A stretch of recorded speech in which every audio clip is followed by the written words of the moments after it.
Alright, good morning everyone. Did y'all have a good spring break? Anyone get to do anything particularly fun? Anything? Well, hopefully you guys weren't working on my projects all break. Hopefully not, at least. Not my intention. So today we're covering chapter 13, managing identity and authentication. So the first topic we'll be going over today is controlling asset access. Then we'll be shifting gears, talking about managing ID and authentication. Talk about implementing identity management. And finally, we'll cover managing the identity and access provision. So it's important to kind of review. You know, we just got back from a break, so let's go over some of these basic terms. So information, that's going to be the data that we have to our organization. And it's going to be a very broad term. So if you take an analytics class, information is not the same as data. Well, it's not an analytics class. Okay, this is an information security class. All right.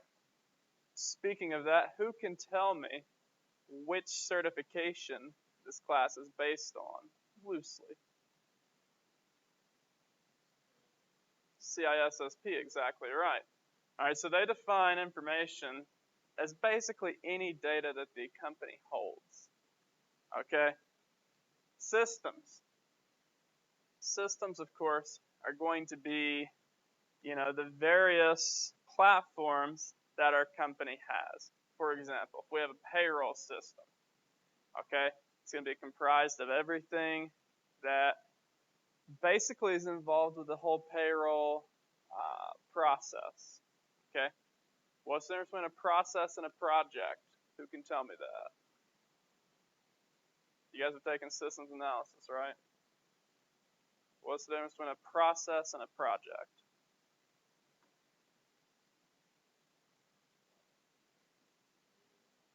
Yeah, exactly. And a project has what date? Due date, end date, that sort of thing. All right? That's a review, right? Okay? Devices, any piece of hardware. Okay?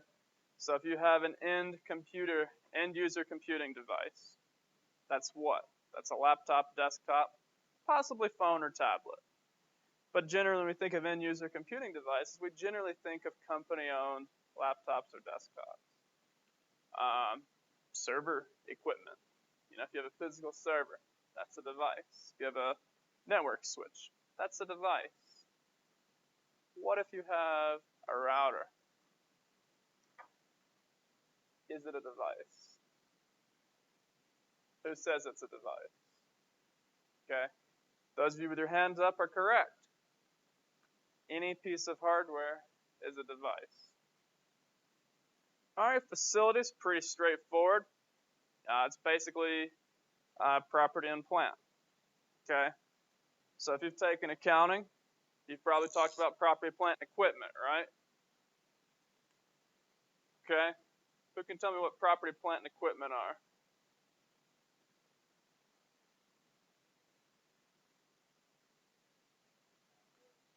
Okay. Specific type of asset. Okay. And in general, if you're looking at a company's balance sheet, okay, this is why property, plant, and equipment are cool. It's saying that however much that is valued at, that's basically saying you could go start up that company for that amount. Okay, basically. All right? Not entirely, but that's how I like to think of it. Okay? Because it's basically every physical asset the company has. Now, could you start getting into arguments about, well, what about intellectual property? Yeah, whatever. Okay? But in general, that's how I like to think of property, plant, and equipment. Now, facilities are property. They're the land that we have, and they're also plant. Okay? They're the buildings on the land. Does everyone understand that? All right. And then lastly, applications. Just going to be, well, that's pretty self-explanatory, I think, applications. All right. So any questions? Again, just want to get us all in the mindset of thinking in terms of information security. All right. So controlling access to assets. So in Chapter 10, we talked about physical security. All right. And what are some of the things we said about physical security? Let's see, Lee, what can you tell me about physical security? Give me one thing about it.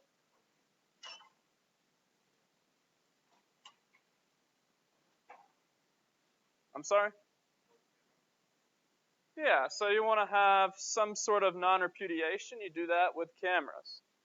All right, because let's face it, if you have a time-stamped camera and it's showing you entering a building, you can't really argue that, can you, if the timestamp is accurate? You know? I guess you could probably make an argument that someone wore like a face mask with your face on it or something. I don't know. All right, but you probably can't make that argument. All right, let's see. Ben Clark, tell me something else about physical security. Yeah, lock your doors, okay? And what type of locks should a small business probably use? Let's say 10 employees or fewer. What if we have 10,000? Why?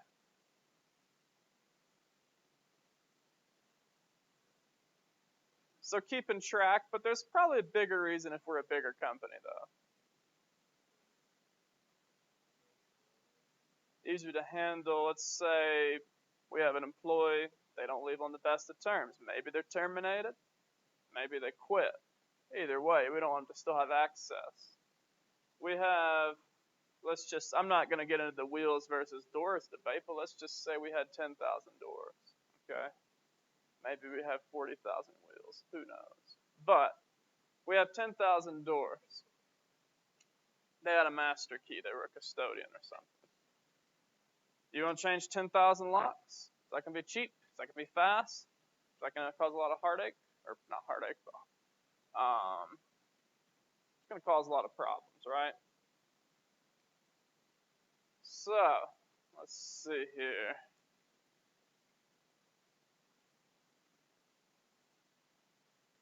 Ron, tell me something about digital security. Okay, encryption. Tell me about it.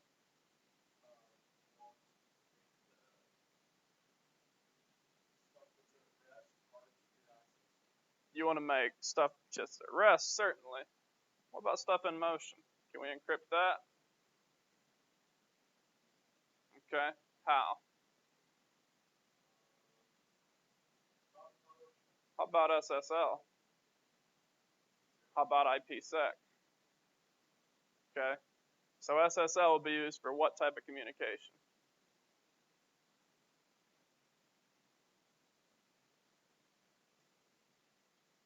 It's not a trick question. It goes out for anyone in here. SSL, what's it used for? Exactly, online web traffic. IPsec, what's that going to be used for? 3 letters, starts with a V. VPN, exactly. Okay? So, with all this, the idea is that we take a layered approach. Ben, tell us about the layered approach.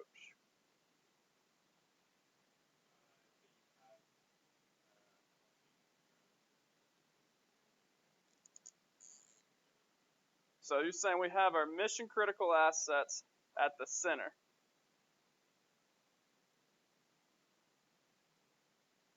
Okay, and then we have, so physical is probably going to be the outermost layer, right? Is that fair to say? Okay, and then we have all the different stuff. We have our users. Okay, we have, because users are inside the physical space. You could make an argument they're outside of it, but I'm not going to split hairs over that. All right, then you have your various endpoint measures. What measures maybe would want to put on an endpoint? Haley.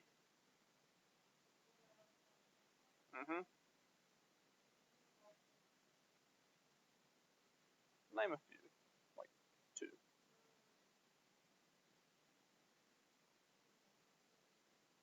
Okay, so backups are important. Get up with ransomware. Some sort of enterprise malware solution, right? Enterprise anti-malware solution. Okay, that's endpoint. All right, then you have, of course, your network. And I think I forgot a few layers here, but you get the idea. So how do we protect our network? What's probably the biggest thing we can use? If I were going to play hangman, I would say. All right. Okay, well, you guys guessed it. That's probably the most important thing that we can do for network security. Not the only thing. All right. Good policies, making sure we're not having every single port ever open. But a lot of it comes down to what we're doing on our firewall, does it not? Okay. So we certainly want to keep that layered approach in mind. All right, any questions about this?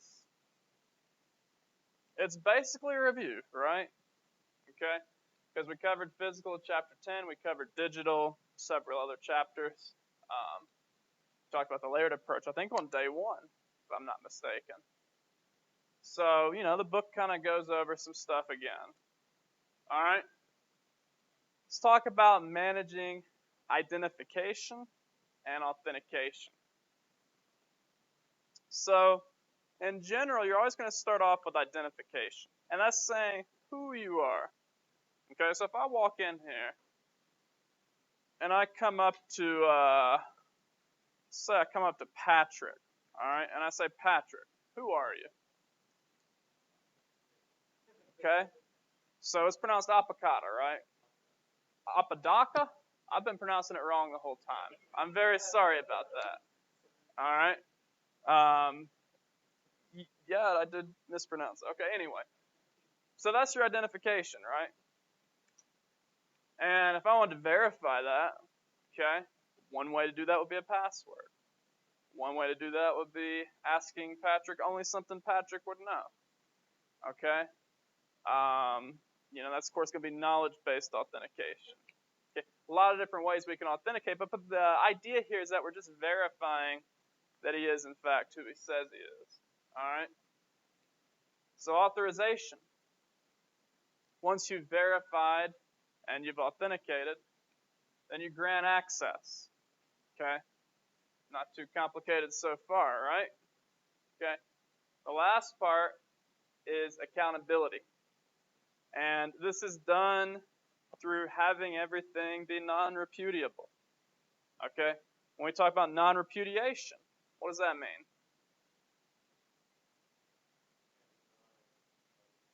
Exactly right. Okay? So if you've been authenticated and you're using a system logs don't lie, do they? All right? That's not entirely true. Okay? You can be authenticated, but let's say that the system said that you were using it at a time you were not using it. Is that a possibility? How is it possible?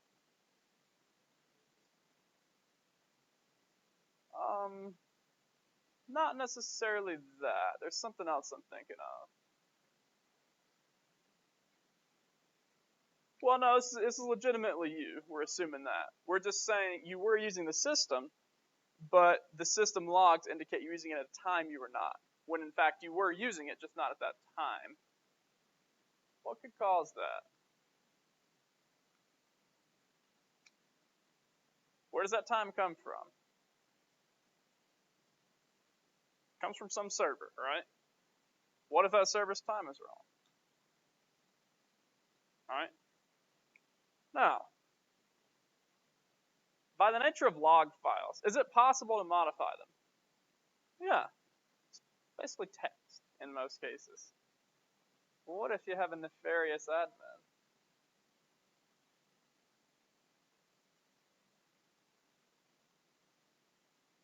They sure can. Okay? Now, obviously the vast majority would not. Alright? And I'm not going to tell you how to evade subpoenas. Okay, that's not what this class is about. All right, if you want to take a class to evade subpoena, you took the wrong class. Okay, does everyone understand that? But it's not impossible. Okay, it's not even that difficult. All right, monitoring. What types of monitoring may we do on accounts?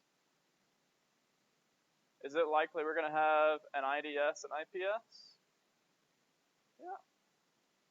Is it likely that if we have very important files that we're going to, monitor who's accessing them and editing them? Is that likely? Yeah, it's pretty likely. What about straight up putting cameras in workplaces? What do you guys think of that? Should we do it? Who votes yes on cameras in workplaces? Who votes no? Let's debate it. Perfect. Dustin, why should we have cameras in workplaces? Keeps you honest? I'm honest. You don't need a camera to tell you I'm honest. Ron, why should we not have cameras in workplaces? Invasion of privacy. It's on company time, though. All right.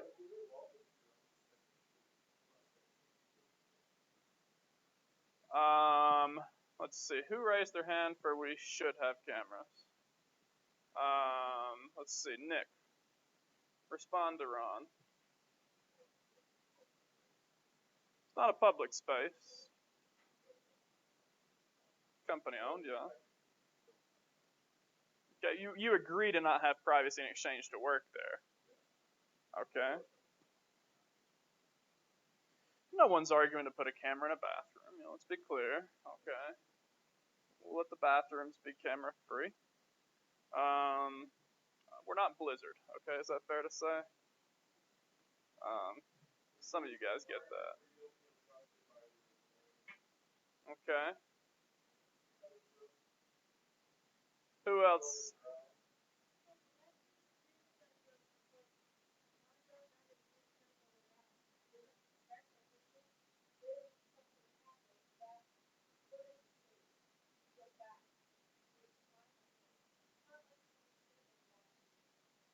They might be.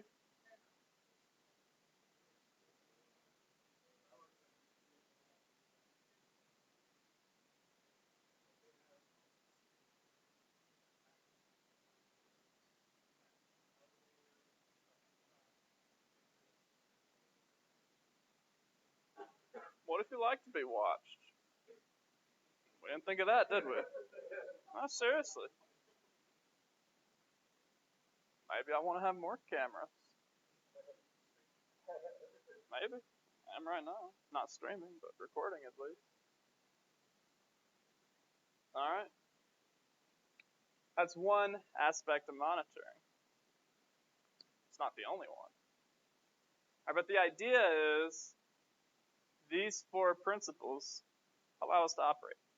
If we couldn't verify who someone was,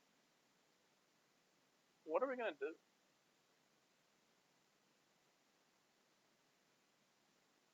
What? All we can do is just trust that someone says they are who they say they are. Is that very secure? Why not? Okay, it is possible to lie. Alright. What if we can't authorize them any access? Is that very much good? Why not? Okay. Exactly. The whole point of this is to grant access. What if we don't know who people are?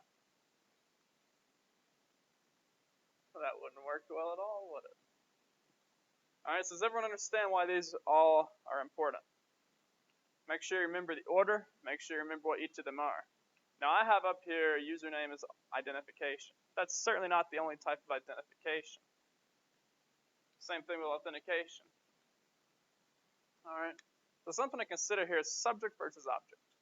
Okay, and this is something that you pretty much only use for certifications. Alright, but the idea is the subject is who's accessing.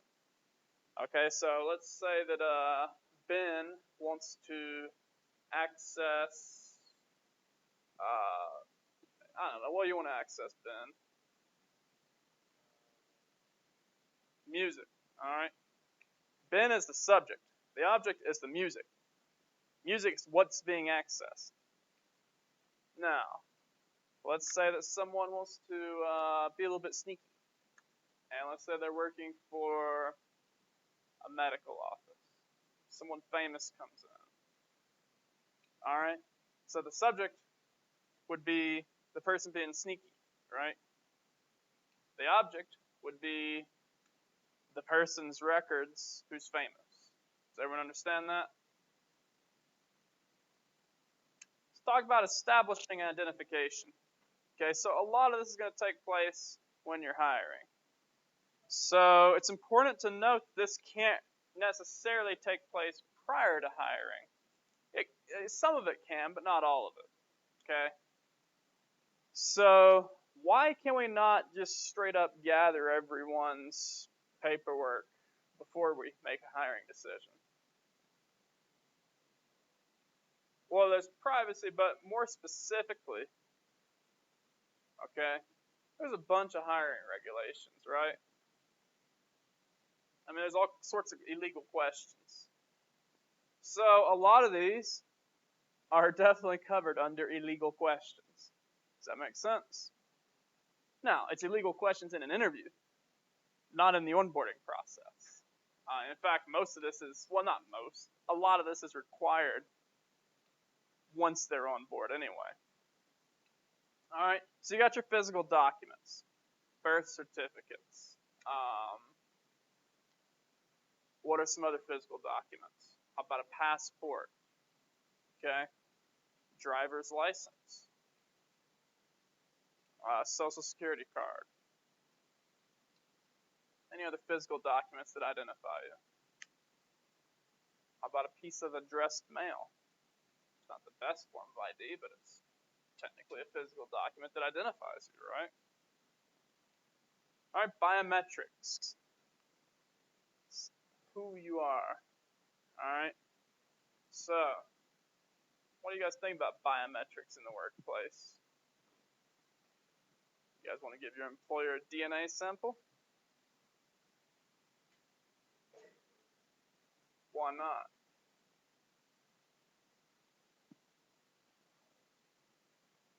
Why don't you trust your employer with your DNA? No wrong answers. Okay, they could sell it to a third party, and nothing's free. All right. Could the third party be a health insurance company? You want health insurance to know your DNA? Why not? Okay, could they look for the presence of certain alleles that may have, higher likelihoods of developing diseases down the line? Could they look for that? Sure. All right. What about your fingerprint? Who wants to give their employer their fingerprint? All right. We got one person. Tell us why. Okay. So if I'm going to commit a crime, what I'm saying is I could pretend to be Patrick instead of being myself. Could I? If I had the right technology, yeah.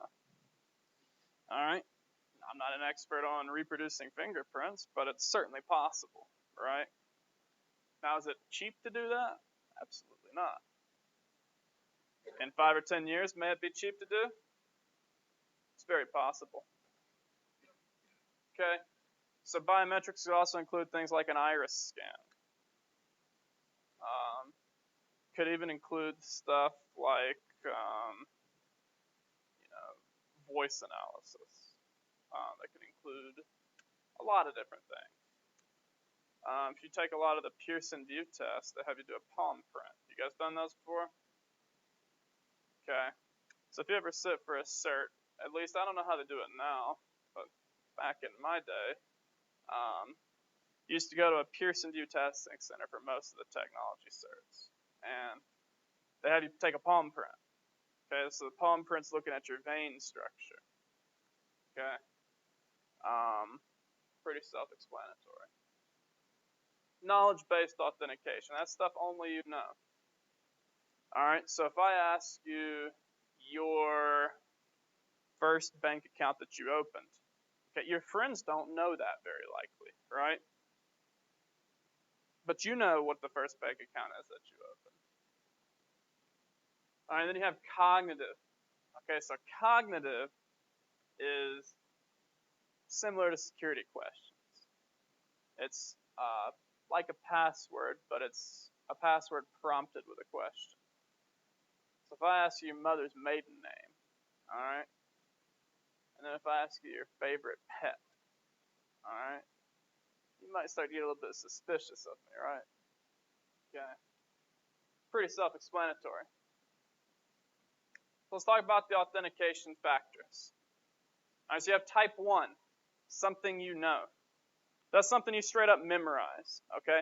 One example could be a password. All right, in fact, that's pretty much going to be the most common example, right? Then you have type 2, something you have.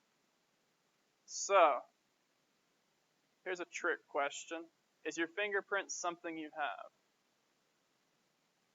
You do have your fingerprint, but it's not considered a type 2 authentication factor. No, something you have is more likely either like a physical access token, or it could be like a multi-factor authentication app, like Duo. What's Google's? Google Authenticator. Those sorts of things are something you have. All right, and like a physical thing. Okay, something you are, that's biometrics. Okay, so if you are someone with a fingerprint, I'm just going to draw a basic fingerprint. I'm no artist. Okay, if you have a fingerprint, it looks something like this, right? It's a fingerprint. All right, so that is something that's pretty much immutable. Not entirely. Can you burn it off? Sure. Is that going to hurt? Probably. Okay? Somewhere you are. So think either geofencing, think about if you're calling from a certain phone, that will be considered somewhere you are. Now, more likely, this is not used to authenticate you. More than likely, it's like you're normally in Durango, and all of a sudden you're accessing from, let's just say, Beijing. Okay, that's probably not really you, right? So more than likely it's not an authentication factor.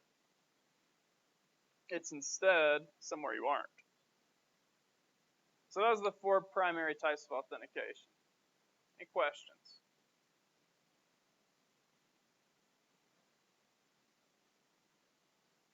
Colby, tell me an example of something you have.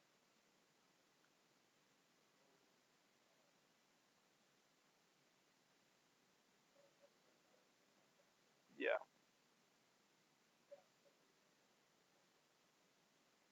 Well, that's more like something you know.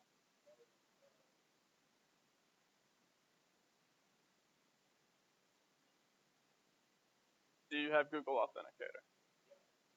So that's something you have, right? Okay.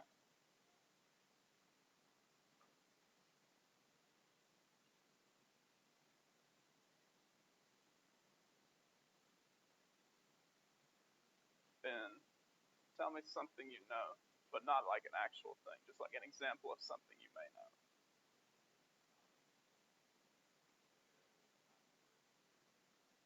Exactly. Does that make sense? This is really not a very difficult chapter, to be honest. Let's go over some different password requirements, okay? 3 we're going to go over. The first is from CISA. I don't remember exactly what that stands for, all right? But it's the people behind CERT. So it's CERT. So here are their requirements. They say there should be multi-factor authentication. So we go back to here. Means at least 2 of these, if not 3 or 4, right? That's multi-factor authentication. So it's a password plus something else, most likely. And they suggest against having a blanket expiration policy. So a lot of organizations have a 90-day password reset policy. CISA says don't do that. They say just have multiple factors instead. Different passwords for different accounts. That's not to say don't use single sign-on. That's to say if you have separate accounts, they should not share a password. Passwords should be hard to guess. Shouldn't contain a lot of dictionary words. Okay, this shouldn't be, I don't know, something that you'd be able to guess about someone. Okay, so what's, you guys know the model of Paul's car or truck or whatever that thing is? Does anyone know it? Well, I don't know it either, but he's told me before. So Paul would not want to have 19 whatever and then the model as his password. Why not?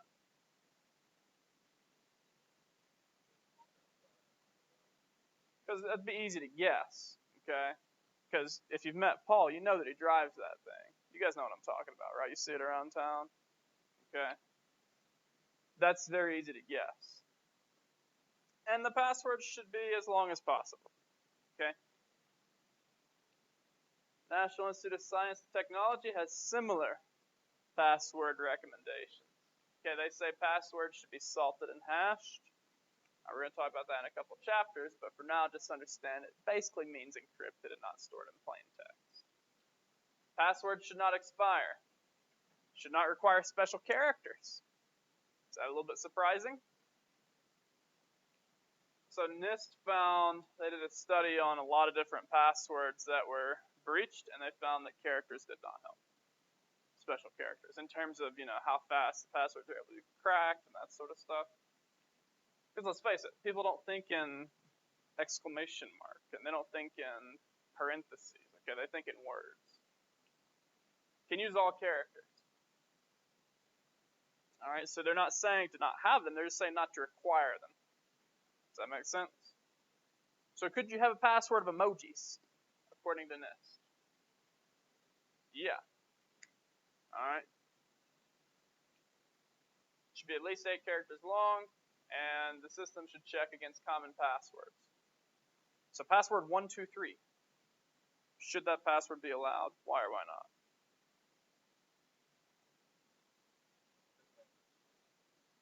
Password 123? It's 9. Or no? 11. All right. It's very common. It's one of the most common passwords there are. All right. Now, PCI, completely different set of recommendations. They say passwords should expire every 90 days. All right. They also say passwords should be at least 7 characters long. Okay. I'm going to go ahead and tell you, 7 characters is nowhere near sufficient.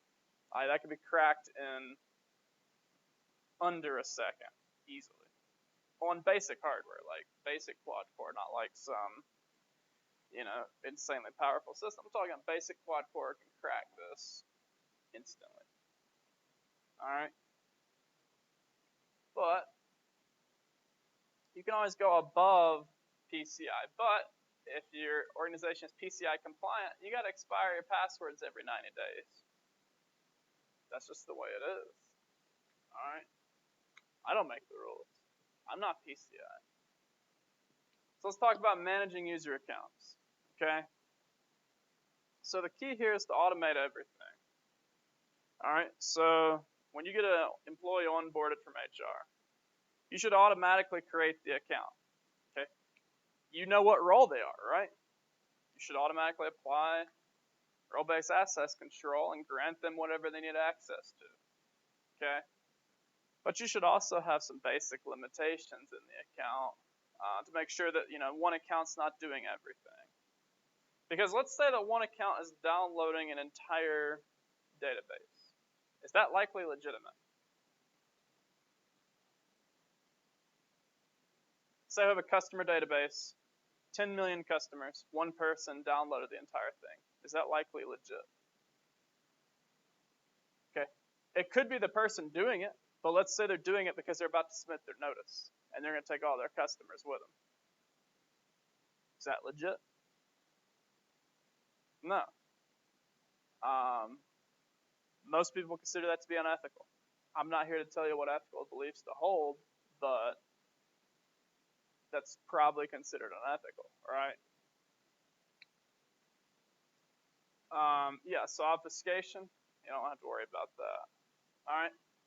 Let's talk about single sign-on and federation. Okay, so single sign-on is basically a marketing term for the idea of having one account for multiple services. So, for example, your Fort Lewis account. All right, when you have your Fort Lewis account, all right, you can sign on to multiple services. Someone name me off some services you can access with it. Okay, so Office 365. What else? Canvas. Web Opus. What else? Okay, so you can sign on to Active Directory. You can access Wall Street Journal with your Neato. I didn't know we had that. All right, so you guys get the idea here. All right, what are some benefits of that? So, only need to know one password, and that means that one password can probably be a little bit better, right? What else? Is it easier to manage from an IT standpoint? A lot easier. What about drawbacks? Exactly. You know, I'd be pretty bummed if someone rerouted my paycheck. Okay, is that fair to say?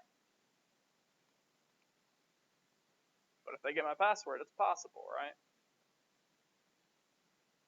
Okay, so the idea here is a lot of this can be done through LDAP. LDAP, of course, being Lightweight Directory Access Protocol. And pretty much any system is going to interface with LDAP in some way. Even Active Directory Domain Services is, I don't want to say an implementation of LDAP because that's a simplification.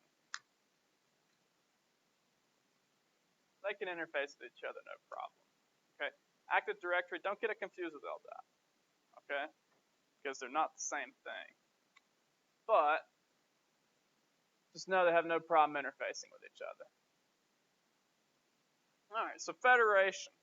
Okay, so federation is basically just an example of single sign-on across different online platforms. Okay, so you have cloud-based, where basically it's hosted in the cloud. You have on-premise, where it's all hosted locally, but it's still applications. And then, of course, you have hybrid, where it's somewhere in between. All right, so got a little class discussion for us. What I want you all to do, take out a sheet of paper, or I guess you could use your computer, and write down your ideal password policy and get ready to discuss and debate, okay? Include the authentication factors. You don't have to use more than one. You can just use one if you want, as well as any policies relating to them, all right? So take about 5 minutes and do that, then we're going to debate.